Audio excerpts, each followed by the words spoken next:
বাবা, কোন ব্রাহ্মণ দিয়ে পুজো করানো উচিত?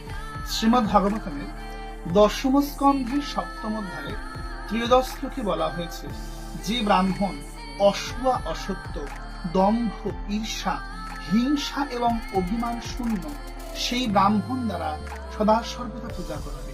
সেই ব্রাহ্মণের আশীর্বাদ কখনো নিষ্ফল হয় না। কিন্তু যে ব্রাহ্মণ এই সকল দোষ যার মধ্যে আছে, যে এই সকল দোষ রহিত নয়, সেই ব্রাহ্মণের আশীর্বাদ কখনোই কাজে লাগে না এবং তিনি কখনোই পূর্ণ ব্রাহ্মণ নয়।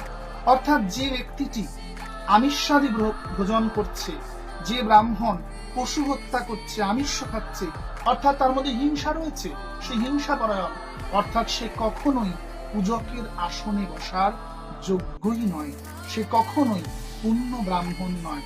এটি শ্রীমদ্ ভাগবতম বলছে, ভাগবতের প্রমাণ দিচ্ছে। সদা সর্বদাই এই অষ্টদোষ রহিত ব্রাহ্মণ দ্বারাই পূজন করাবে এবং সেই ব্রাহ্মণ সদা সর্বদাই যেহ সুয়া নৃতদাম্ভেৎসা হিংসা মান বিবর্জিতা ন তেষাং সত্যশীলানাম শীর্ষ বিফলা।